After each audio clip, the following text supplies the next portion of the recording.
Neela cooking ಚಾನೆಲ್ಗೆ ಸುಸ್ವಾಗತ. ಎಷ್ಟೋ ರೀತಿ ಪುಳಿಯೋಗರೆ ಮಾಡಿರ್ತೀರಾ, ದೇವಸ್ಥಾನದಲ್ಲಿ ಕೊಡೋ ಥರ ಪುಳಿಯೋಗರೆ ನೀವೇ ಹೊಸ್ತ ಕ್ರಿಯೇಟ್ ಮಾಡಿರ್ತೀರಾ. ಇವಾಗ ನಾನು ತೋರಿಸೋ ಥರನೇ ಈ ರೀತಿ ಪುಳಿಯೋಗರೆ ಟ್ರೈ ಮಾಡಿರಿ. ಚಿಕ್ಕವರಿಂದ ದೊಡ್ಡವರವರೆಗೂ ತುಂಬ ಇಷ್ಟಪಟ್ಟು ತಿಂತಾರೆ. ಇದನ್ನು ಮಾಡೋದು ಟೈಮು ಕಮ್ಮಿನೇ ಮತ್ತು ಈಸಿನೂ ಮಾಡ್ಬೋದು. ಲಂಚ್ ಬಾಕ್ಸ್ಗೆ, ಬ್ರೇಕ್ಫಾಸ್ಟ್ಗೆ ಧಾರಾಳವಾಗಿ ನೀವು ಈ ಥರ ಮಾಡಿಕೊಡ್ಬೋದು. ಇದು ಮಾಡೋ ಪ್ರೊಸೀಜರು ಕಮ್ಮಿನೇ, ಬೇಗನೂ ಆಗುತ್ತೆ.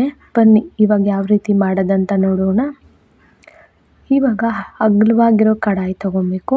ಈ ಥರ ಅಗಲವಾಗಿರೋ ಕಡಾಯಿ ತಗೊಂಡ್ರೆ ಅನ್ನ ಹಾಕಿ ಮಿಕ್ಸ್ ಮಾಡುವಾಗ ನಮ್ಗೆ ಈಸಿಯಾಗಿರುತ್ತೆ. ಒಂದು 5ರಿಂದ 6 ಜನ ತಿನ್ನೋ ಥರ ನಿಮಗೆ ನಾನು ಇಲ್ಲಿ ರೆಸಿಪಿ ತೋರಿಸ್ಕೊಡ್ತೀನಿ. ಎಣ್ಣೆ ಸ್ವಲ್ಪ ಧಾರಾಳವಾಗಿ ಹಾಕಿ, ಎಣ್ಣೆ ಕಾದಿದ ತಕ್ಷಣ ಸ್ವಲ್ಪ ಸಾಸಿವೆ ಮತ್ತು ಕರಿಬೇವು ಹಾಕಿ. ಕರಿಬೇವು ಇಂಪಾರ್ಟೆಂಟು, ಕರಿಬೇವು ಫ್ಲೇವರು ತುಂಬ ಚೆನ್ನಾಗಿರುತ್ತೆ. ನೀವು ಇಲ್ಲಿ ಕಳಕೆ ಬೀಜ ತುಂಬ ಇಷ್ಟಪಡೋರಿದ್ದರೆ ಇಲ್ಲಿ ಕಳಕೆ ಬೀಜ ಹಾಕ್ಕೊಂಡು ನೀವು ಹುರ್ಕೊಬೋದು. 2ರಿಂದ 3 ದೊಡ್ಡ ಸೈಜ್ ಈರುಳ್ಳಿನ ಈ ಥರ ಚಿಕ್ಕದಾಗಿ ಕಟ್ ಮಾಡಿಕೊಂಡು 2 ಹಸಿಮೆಣಸಿನ್ಕಾಯಿ ಹಾಕಿ ಗ್ಯಾಸ್ ಉರಿ ಮೀಡಿಯಮ್ ಫ್ಲೇಮಲ್ಲಿ ಇಟ್ಟು ಚೆನ್ನಾಗಿ ಈರುಳ್ಳಿನ ನಾವು ಬೇಯಿಸ್ಕೊಬೇಕು. ಬೇಯಿಸ್ಕೊಂಡು ಇದಾಗಿದ ತಕ್ಷಣ ಒಂದು ಅರ್ಧ ಟೇಬಲ್ ಸ್ಪೂನ್ ನಾವಿಲ್ಲಿ ಅರಿಶಿನ ಹಾಕ್ಕೊಬೇಕು. ಚಿಕ್ಕ ಸ್ಪೂನಲ್ಲಿ ಹಾಕಿ ಒಂದು ಸ್ವಲ್ಪ ಉಪ್ಪು ಹಾಕ್ಬಿಟ್ಟು ಈರುಳ್ಳಿ ಬಂದು ಗೋಲ್ಡನ್ ಕಲರ್ ಆಗೋ ಥರ ನಾವಿಲ್ಲಿ ಫ್ರೈ ಮಾಡ್ಕೊಬೇಕು. ಇವಾಗ ಈರುಳ್ಳಿ ಚೆನ್ನಾಗಿ ಫ್ರೈ ಆಗಿದೆ, ನೋಡ್ತಾ ಇದ್ದೀರಾ ಯಾವ ರೀತಿ ಫ್ರೈ ಆಗಿದೆ ಅಂತ. ಇವಾಗ ನಾವು ಅಷ್ಟರಲ್ಲಿ ಏನು ಮಾಡಬೇಕು, 2ರಿಂದ 3 ಟೊಮೆಟೊ ನಾವಿಲ್ಲಿ ಕಟ್ ಮಾಡ್ಕೊಬೇಕು. ಚಿಕ್ಕ ಟೊಮೆಟೊ ಇದ್ದರೆ 3 ತೊಗೊಳ್ಳಿ, ದೊಡ್ಡ ಟೊಮೆಟೊ ಇದ್ದರೆ 2 ತೊಗೊಳ್ಳಿ ಸಾಕು. ಈ ಥರದ ಚಿಕ್ಕದಾಗಿ ಕಟ್ ಮಾಡಿ ಹಾಕ್ಕೊಂಡು ಟೊಮೆಟೊ ಚೆನ್ನಾಗಿ ಬೇಯೋ ಗಂಟ ಒಂದು 2 ನಿಮಿಷ ಪ್ಲೇಟ್ ಹಾಕಿ ಮುಚ್ಚಿಡಿ. ನೋಡಿರಿ ಇವಾಗ ಆಲ್ಮೋಸ್ಟು ಟೊಮೆಟೊ ಬೆಂದಿದೆ. ಇವಾಗ ಸ್ವಲ್ಪ ಸೌಟಲ್ಲೇ ನಿಧಾನಕ್ಕೆ ಈ ರೀತಿ ನೀವು ಮ್ಯಾಶ್ ಮಾಡಿಕೊಂಡ್ರೆ ಸರಿ. ಟೊಮೆಟೊ ಚೆನ್ನಾಗಿ ಮ್ಯಾಶ್ ಆಗಿದೆ. ಇವಾಗ ಮ್ಯಾಶ್ ಆಗಿದ ತಕ್ಷಣ ನಾವೇನು ಮಾಡಬೇಕು, ಇಲ್ಲಿ ಚಿಲ್ಲಿ ಪೌಡರ್ ಹಾಕ್ಕೊಬೇಕು. ನಮ್ಮ ಮನೇಲಿ ಚಿಲ್ಲಿ ಪೌಡರ್ ತುಂಬ ಖಾರ ಇರೋದ್ರಿಂದ ನಾನು ಸ್ವಲ್ಪ ಹಾಕ್ಕೊತಾ ಇದ್ದೀನಿ. ನಿಮ್ಗೆ ಯಾವ ರೀತಿ ಖಾರ ಬೇಕೋ ಆ ರೀತಿ ನೀವು ಖಾರ ಹಾಕ್ಕೊಬೋದು. ಇವಾಗ ಚಿಲ್ಲಿ ಪೌಡ್ರ್ ಹಾಕ್ಬಿಟ್ಟು ಚೆನ್ನಾಗಿ ಲೋ ಫ್ಲೇಮಲ್ಲಿ ಗ್ಯಾಸ್ ಉರಿಟ್ಟು ಮಸಾಲೆದು ಸ್ವಲ್ಪ ಹಸಿ ಸ್ಮೆಲ್ ಹೋಗೋ ಗಂಟ ನಾವಿಲ್ಲಿ ಈ ಥರ ಫ್ರೈ ಮಾಡ್ಕೊಬೇಕು. ನೋಡಿ ಈ ಥರ ಫ್ರೈ ಮಾಡ್ಕೊಂಡು ಆಗಿದೆ.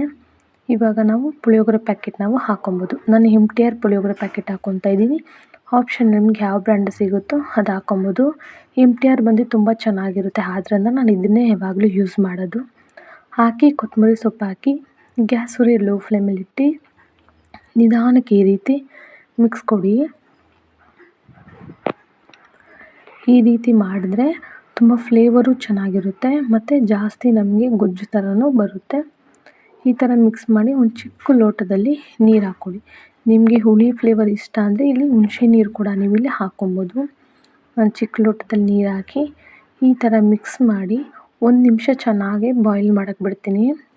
ಆ ಪುಳಿಯೋಗರೆದು ಗ್ರೇವಿ ಬಂದು ಈ ಥರ ಎಣ್ಣೆ ಬಿಟ್ಟು ಬಂದಿದ ತಕ್ಷಣ ನಾನು ಅನ್ನನ ಚೆನ್ನಾಗಿ ಬೇಯಿಸ್ಕೊಂಡು ಗಂಜಿ ಬಗ್ಗಿಸ್ಕೊಂಡು ಇಟ್ಕೊಂಡಿದ್ದೀನಿ. ಆದ್ದರಿಂದ ಚೆನ್ನಾಗಿ ಉದ್ರಾಗಿ ಬಂದಿದೆ. ಅನ್ನನ ಹಾಕಿಬಿಟ್ಟು ನಿಮ್ಗೆ ಎಷ್ಟು ಬೇಕೋ ಅಷ್ಟು ರೈಸ್ ಹಾಕಿ ನಿಧಾನಕ್ಕೆ ಈ ಥರ ತಿರುಗಿಕೊಡಿ.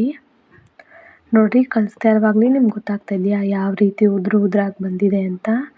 ನೋಡಿದ್ರೆ ಚಿಕ್ಕವರಿಂದ ದೊಡ್ಡವರೆಗೂ ಧಾರಾಳವಾಗಿ ತಿನ್ಬೋದಲ್ಲ. 5ರಿಂದ 6 ಜನ ತಿನ್ಬೋದು. ಇದು ಮಕ್ಕಳಿಗೆ ನೀವು ಬಾಕ್ಸ್ ಮಾಡಿಕೊಡಿ, ಖಾಲಿಯಾಗಿಯೇ ಯಾವಾಗಲೂ ಬರೋದು. ನಮ್ಮ ಮನೇಲಿ 2 ಮಕ್ಕಳು ಸ್ಕೂಲ್ಗೆ ಹೋಗುವಾಗ ಇದನ್ನೇ ನಾನು ಬ್ರೇಕ್ಫಾಸ್ಟು ಲಂಚ್ ಎಲ್ಲ ಕೊಡೋದು. ಎಷ್ಟು ಇಷ್ಟಪಟ್ಟು ತಿಂತಾರೆ ಮತ್ತು ಬಾಕ್ಸ್ ಖಾಲಿ ಮಾಡಿಕೊಂಡು ಬರ್ತಾರೆ. ಎಲ್ಲ ರೀತಿ ವೆರೈಟಿ ನೀವು ಪುಳಿಯೋಗರೆ ಮಾಡಿದ್ದೀರಾ. ಇದು ಒಂದು ಸಲ ನಾನು ಮಾಡಿರೋ ಥರನೇ ಪುಳಿಯೋಗರೆ ನೀವು ಟ್ರೈ ಮಾಡಿ ನೋಡಿ. ಕಮೆಂಟ್ ಬಾಕ್ಸಲ್ಲಿ ನಂಗೆ ತಿಳಿಸಿ ಚೆನ್ನಾಗಿತ್ತಾ ಇಲ್ವಾ ಅಂತ. ಯಾರ್ಯಾರು ನನ್ನ ವೀಡಿಯೋ ನೋಡ್ತಾ ಇದ್ದೀರೋ ಪ್ಲೀಸ್ ಶೇರ್ ಮಾಡಿ ಆ್ಯಂಡ್ ಸಬ್ಸ್ಕ್ರೈಬ್ ಮಾಡಿ.